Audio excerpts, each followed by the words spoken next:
الرحمن الرحيم. النهاردة إن شاء الله هنبتدي في سيريز جديدة وهي Safe Medication Administration. هنختار في السيريز دي أدوية ممكن تعمل مشاكل خطيرة جدا لو اتنفذت غلط، في حين إن هي لو اتنفذت بطريقة مظبوطة هنعمل سيف للعيان وفي نفس الوقت هياخد منها الماكسيموم بنفيت. وده مش معناه ان احنا هنوقف السيريز بتاعة الانفكشوس ديزيزز، احنا هنكملها ان شاء الله. وسيبوا لنا في الكومنتس لو عايزين ادوية معينة نتكلم على الادمنستريشن بتاعها. النهارده ان شاء الله هنتكلم على الفانكومايسين انفيوجن رياكشن او المسمى سابقا الريدمان سيندروم. الريدمان سيندروم او الانفيوجن فانكومايسين انفيوجن رياكشن حاليا الاسم بتاع الريدمان سيندروم بقى اوبسوليت في يو اس.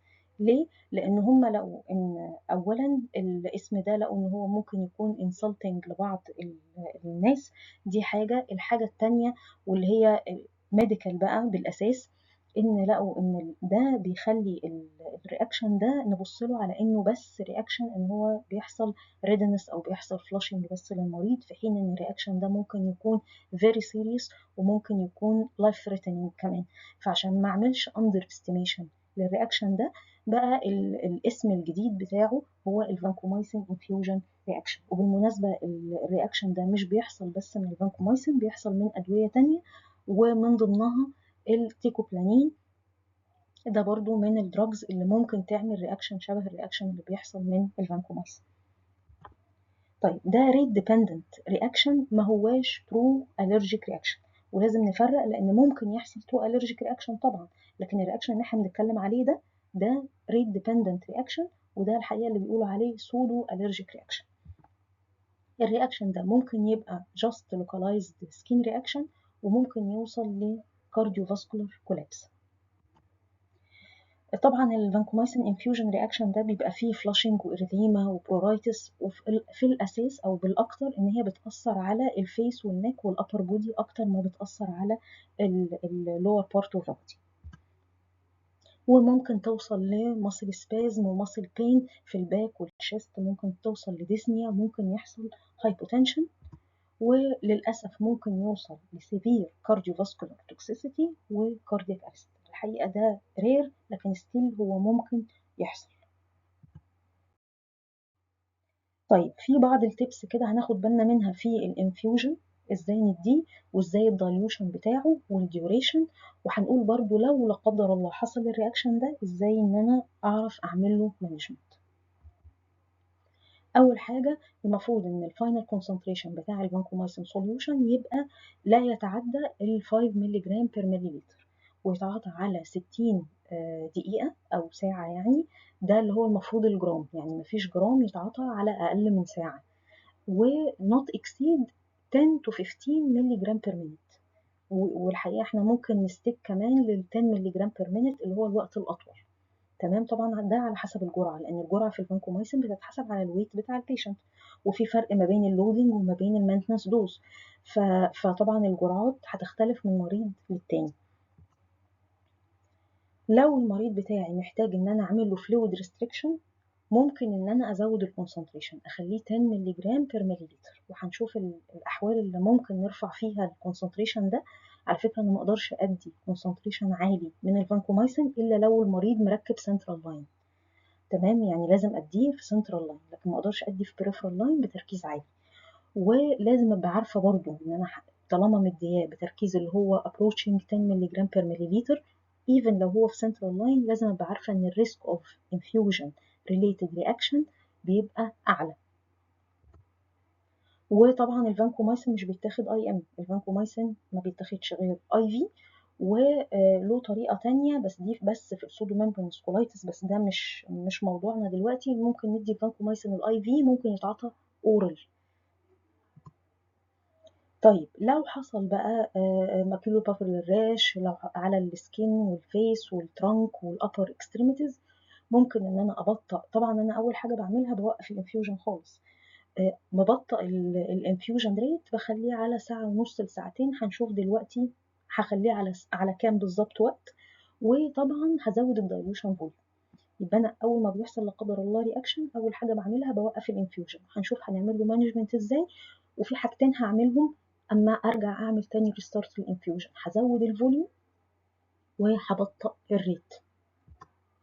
وطبعا لو حصل هايبوتنشن شوك او كاردياك اريست دي ممكن تحصل برضو، على الرغم انها رير لكن ممكن تحصل، وده سيفير رياكشن ممكن يحصل مع التو رابيد انفيوجن، فلازم نخلي بالنا. وكده كده لازم اعمل continuous monitoring للفيتال ساينز بتاعت العيان بتاعي طول الانفيوجن بيريود. وفي بعض احيان الادمنستريشن اوف انتي هيستامينز، وهنشوف مين اللي بياخد انتي هيستامينز قبل الفانكومايسين، ممكن ان هي تساعد على الحمايه من الرياكشن ده، او على الاقل تقلل حدوثه. وهنشوف برضو بندي ايه وبنديه امتى. وطبعا avoid extravasation لانه irritant solution.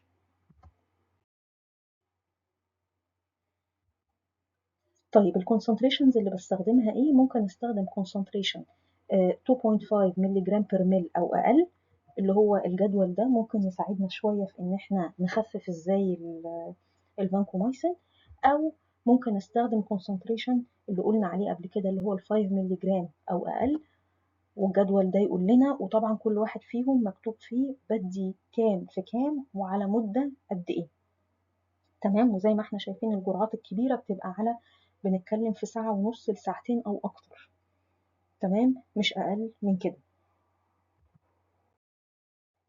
ولو بقى الكونسنتريشن المور كونسنتريتد سوليوشن اللي هو ما بيتعطاش غير في سنترال لاين، والحقيقه ان احنا ما بنلجاش للكونسنتريشن ده الا لو المريض بتاعي محتاج فلويد ريستريكشن. لكن لو انا اقدر اديله فوليوم بديله الكونسنتريشنز اللي فاتت اللي هي 2.5 مللي جرام بير مل او 5 مللي جرام بير مل. تمام. الكونسنتريشن ده مش بستخدمه غير لو محتاجه اعمل فلويد ريستريكشن، ولازم تبقى مركب للعيان بتاعك سنترال لاين، ما تديش الكونسنتريشن ده في بريفرال ابدا.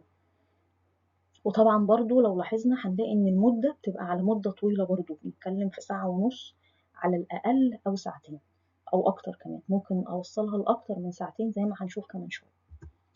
بالنسبه للريكونستيتيوشن بتاعه الفانكومايسين الحقيقه في ملاحظه مهمه قوي، ودي لاحظتها في كذا برودكت، فرق من برودكت للتاني، فاحنا لازم نراجع البامفلت بتاعه كل برودكت بياخده العيان. في بعض الشركات بتقول ان لازم تريكونستيتيوت في ستيرايل ووتر فور انجكشن، والحقيقه بيقولوا ان هو لو انت عملت ريكونستيتيوشن في ستيرايل ووتر فور انجكشن ممكن الفايل ما تستخدموش. طبعا بنستخدم كونسنتريشن معين اللي هو النص جرام بنحله في 10 سنتي. لو استخدمت الكونسنتريشن ده، في بعض الشركات بتقول ان الفايل ده بيبقى ستيبل في درجه حراره من 2 ل 8 لمده 96 ساعه. في بعض الشركات بتقول لا، انت بتحل الفايل وتستخدمه على طول وملوش استابيليتي، وشركات تانية قايله ان هو بيقعد 24 ساعه. فلازم نرجع للمانيفاكتشرر ليبل عشان اعرف اولا بيتحل في ستيرايل ووتر ولا بيتحل في نورمال سلاين. هو بعد كده ممكن يبقى دايلوتد يا في سلاين يا في جلوكوز، لكن الانيشال ريكونستيتيوشن الذوبان الاولاني ممكن يبقى يا في ستيرايل ووتر يا في نورمال سلاين. تمام. والاستابيليتي لازم ارجع للمانيفاكتشرر عشان اشوف الاستابيليتي بتاعته ايه، لان دي بتختلف من شركه للتانيه. اخر حاجه هنتكلم فيها هي المانجمنت اوف انكومايسين انفيوجن رياكشن. لو لا قدر الله حصل هنعمل ايه؟ ممكن يبقى الرياكشن ده مايلد اللي هو فلاشنج ومش مضايقه المريض. تمام. لو كده يبقى تيبيكالي هوقف الانفيوجن طبعا، وفي خلال دقايق المفروض ان هو هيريزولف، وممكن اديله انتي هيستامين بس مش محتاجاه قوي حتى في المايلد رياكشن ده. لكن لما ارجع الانفيوجن تاني هرجعه على نص الريت، يعني هضاعف المده اللي كنت هدي عليه. يعني لو كنت هدي السوليوشن اللي عندي ايا كان بقى الكونسنتريشن اللي كنت هديه، لو كنت هديه على ساعه لا هديه على ساعتين. تمام. لو مودريت رياكشن، المودريت رياكشن عباره عن ايه؟ يعني البيشنت حصل له فلاشنج وبرورايتس لكنه مش مرتاح، وكمان هيمودايناميكالي ستيبل. دي اهم حاجه. طبعا كده كده بتابع الفيتالز بتاعه العيان بتاعي طول ما احنا ماشيين بالانفيوجن، قبليه واثناءه وبعده. تمام.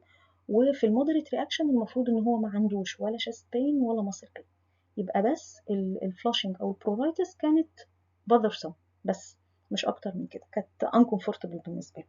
في ساعتها هعمل ايه؟ هوقف الانفيوجن وهدي 50 مللي جرام انتي هيستامينيك دايفينهيدرامين، سواء هديه اورال او اي في، وهدي 20 مللي جرام اي في فاموتيدين، تمام، المفروض ان هي السيمتومز هتريزولف بسرعه، وساعتها ممكن ارجع الانفيوجن تاني برضو. يعني يا اما هطول المده، هضاعف المده اللي انا كنت هدي فيها الانفيوجن، او هخليه على ريت اللي هو 10 مللي جرام بير مينت، ايا كان مين فيهم ابطا، يعني الابطا هو اللي همشي بيه.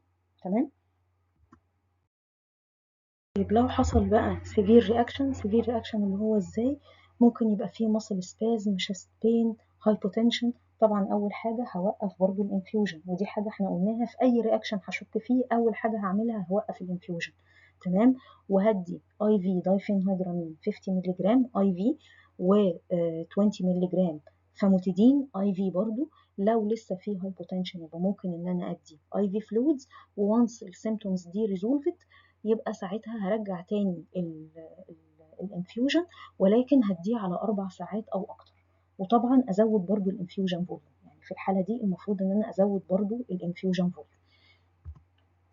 حاجه تانية، الجرعات اللي بعد كده للعيانين اللي حصل معاهم مشكله السيفير رياكشن ده، المفروض ان انا هدي نفس البري ميديكيشن اللي انا اديته، يعني هدي الاي في دايفينهيدرامين والاي في فاموتيدين قبل كل جرعه.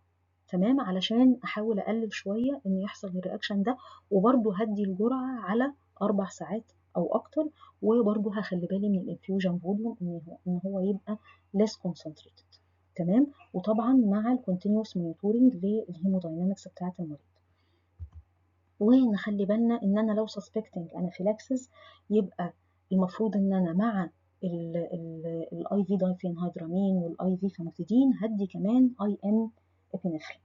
تمام. وطبعا مش محتاجين نقول ان انا لو suspecting ان العيان ده حصل له انافيلاكسس مش هدي الدواء تاني، يعني ولا بقى ببريميديكيشن ولا من غير بريميديكيشن، كده خلاص مش هدي الدواء ده تاني. نكون خلصنا البانكومايسين انفيوجن رياكشن والمانجمنت بتاعه. يا ريت تكتبوا لنا في الكومنت لو محتاجين اي ادويه تانية نبدا بيها او نكمل بيها السيريز دي.